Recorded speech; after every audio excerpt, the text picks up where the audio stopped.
Formaji YouTube video k lia oper jo tum ny story lik kdhs k oper tai men strong hook lik k do. Hook jandar. Suspenseful our curiosity si barpor hona chaye k mary vauer engage ho jn our video ko ntk decan title, a name written twice. The hallway was silent, too silent for an apartment building at night.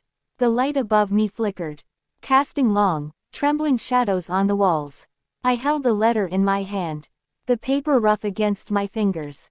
My name was written on the envelope, written twice, once in neat handwriting, once beneath it, darker, heavier, as if pressed with anger. A cold sensation crept up my spine. I was sure I had never sent a letter to myself. The air smelled damp, like old paper and rusted metal. My heartbeat grew louder than the buzzing light. I opened the door slowly. The room looked familiar, yet something felt wrong. The furniture stood exactly where I left it, but the atmosphere felt crowded, as if someone else had been breathing here. I unfolded the letter. The paper trembled in my hands. The first line made my stomach tighten.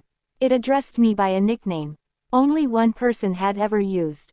That person was gone. At least, that was what I believed. The words on the page felt heavy, as if they were sinking into my skin. I heard a faint sound behind me. A slow, deliberate exhale. My reflection in the window caught my eye. For a brief moment, it moved when I did not. I turned back to the letter, my vision blurring. The final line began with my name again, written the same way, twice. The ink on the page looked fresh. Too fresh for a letter that had been waiting outside my door.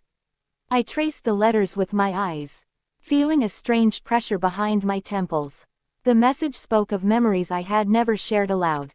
Moments from my childhood. Small, insignificant details. The crack in the playground wall. The smell of rain on the day I learned to lie. My hands began to shake. No stranger could have known these things. The room felt warmer, yet a chill wrapped around my neck. The buzzing light above me went silent. In the sudden quiet, I heard the sound again. Footsteps. Soft, barely touching the floor. They moved slowly, as if the person walking wanted to be heard. I turned toward the bedroom. The door stood open. It had been closed when I entered. The darkness inside felt thick, like a heavy curtain of air. I stepped closer, each breath shallow and controlled. The floor creaked beneath my weight. The footsteps stopped. My pulse pounded in my ears. I whispered my own name. The sound felt wrong in my mouth. Something answered. The same name, spoken in my voice. The sound came from inside the room. My skin prickled as if touched by invisible fingers. I took another step forward. The smell of dust and old fabric filled my lungs. Moonlight slipped through the window, revealing the outline of the bed.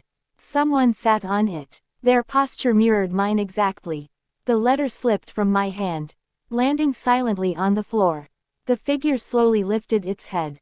I saw my face. Every line, every scar, even the faint mark near the eyebrow, that no one ever noticed.